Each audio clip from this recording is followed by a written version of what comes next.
তমলুক থানার মিলননগরে সোনার দোকানে প্রায় 50 লক্ষ টাকার সোনা চুরি। সেই সোনা উদ্ধার হলো দাসপুর থানার খুকুরদহ লক্ষ্মীবাজারের এক নামি দামি সোনা দোকান থেকে। আজ বেলা প্রায় 12টা থেকে দাসপুর থানার পুলিশকে নিয়ে তমলুক থানার পুলিশ খুকুরদহের ওই সোনা দোকানে তল্লাশি চালায় এবং দোকান মালিককে জিজ্ঞাসাবাদ করে। পুলিশ জানিয়েছে চুরি যাওয়া সোনা উদ্ধার হয়েছে ওই দোকান থেকে। গ্রেপ্তার করা হয়েছে ওই দোকানের মালিক দেবাশিস সামন্তকে। এই দেবাশিসের বাড়ি দাসপুর থানার হরিকৃষ্ণপুরে। পুলিশ সূত্রে জানা গেছে তমলুক থানার মিলননগরে সোনার দোকানে 22 সেপ্টেম্বর সকাল 10টা নাগাদ ডাকাতির ঘটনা ঘটেছিল। 30 সেপ্টেম্বর মহাষ্টমীর দিন তমলুক থানার পুলিশ ওই ঘটনায় মূল ষড়যন্ত্রী দুজনকে গ্রেপ্তার করে। ধৃতরা হল পাঁশকুড়া থানার কৃষ্ণনগর গ্রামের বাপ্পাদিত্য বাগ ও তার প্রতিবেশী দিলীপ মাইতি। সেই সঙ্গে চোরাই সোনা কেনার অভিযোগ দাসপুরের বাসিন্দা শ্রীকান্ত মাঝিকে পুলিশ গ্রেপ্তার করে। সোনার দোকানে অপারেশনের পর 3 দুষ্কৃতী রূপনারায়ণ নদের বাঁধ বরাবর কোলাঘাট পেরিয়ে পশ্চিম মেদিনীপুরের দাসপুরে ঢুকে গিয়েছিল। পথ দেখিয়ে নিয়ে গিয়েছিল ধৃত বাপ্পাদিত্য ও দিলীপ। পালানোর পথে প্রায় 80 কিলোমিটার রাস্তায় 172টি সিসি ক্যামেরা ফুটেজ পরীক্ষা নিরীক্ষা করে পুলিশ 3 জনকে পাকড়াও করেছে। আপাতত ধৃত 3 জন 6 দিনের পুলিশ হেফাজতে তমলুক থানায় রয়েছে।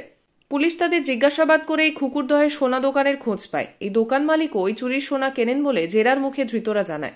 আর সোমবার ধৃতদেরকে এই দোকানে এনেই পুলিশ জেরা চালিয়ে চুরি যাওয়া সোনা উদ্ধার করল। সাথে গ্রেপ্তার ওই দোকান মালিক দেবাশিস। আমাদের ক্যামেরার সামনে দেবাশিসের স্পষ্ট বক্তব্য, তার এই সোনা ব্যবসা পুরোপুরি নিয়ম মেনে। সমস্ত সোনার জিএসটি বিল আছে। দাসপুর পুলিশ সূত্রে জানা যাচ্ছে, তবে এই ঘটনা প্রথম নয়, এর আগেও একাধিকবার এই দেবাশিসকে পুলিশ নিয়ে গেছে। দেবাশিসকে গ্রেপ্তারের পর ওই দোকান মালিকের কিছু সাঁকড়েত চড়াও হয় সাংবাদিকদের উপর। তাদের দাবি, এই দোকানের মালিক দেবাশিসের গ্রেপ্তার এবং সে যে চোরাই সোনা কিনেছে তার খবর করা যাবে না। সাংবাদিকদের কাজে বাধা দেওয়াও অপরাধ। পুলিশ জানিয়েছে অভিযোগ পেলে এদের বিরুদ্ধেও ব্যবস্থা নেবে পুলিশ। সংবাদ পাঠে আমি সংহিতা শিরোমণি, রিপোর্টে শ্রীকান্ত ভূঁইয়া।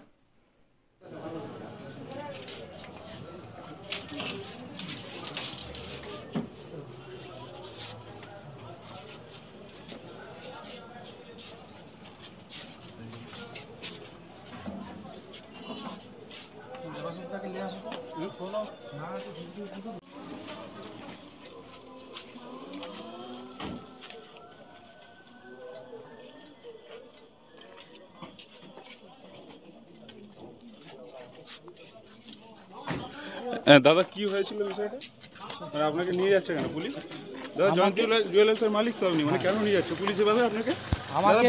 বলুন দাদা, সোনা চুরি, দাদা সোনা চুরি, আমি কোনো চুরি করি না, আমার ফুটেছে। দাদা ব্যাপারটা বলুন, বিষয়টা বলুন, আপনি দাদা বলুন বিষয়টা বলুন। আপনি আপনাকে কেন নিয়ে যাচ্ছে?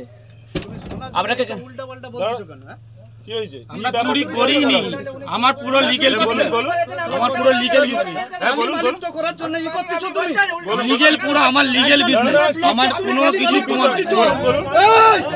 কি বিষয়টা? লিগ্যাল বিজনেস, পুরো লিগ্যাল বিজনেস, পুরো 3% জিএসটি তে ব্যবসা করি। আজকে পুরো সিসিটিভি ফুটেজ নেই। একজন ফেমাস লোককে কালি মালিক করার চেষ্টা করতেছ। এই আপনি চুপ করুন। আমার নিজের লোক। ঠিক আছে, আপনার নিজের লোক, ঠিক আছে। তুমি সোনা চুরি কেন বলছো? আপনি চুরি কেন বলবে? আপনি দেখেছেন সব পেপার আছে, আপনি দেখেন পেপার আছে। রিপোর্টারের না আমি কোন নিজের লোক। ভুল কোশ্চেন করবেন না, ভুল কোশ্চেন করবেন না। তুমি সোনা চুরি কেন বলবেন না? না সোনা চুরি করব না। না কোন জুয়েলার্সের মালিক তো আপনি, মানে কেন নিয়ে যাচ্ছে পুলিশ দাদা আপনাকে? আমি কোনো চুরি করি না, আমার ফুটেছে কিছু। আপনাকে কেন নিয়ে যাচ্ছে?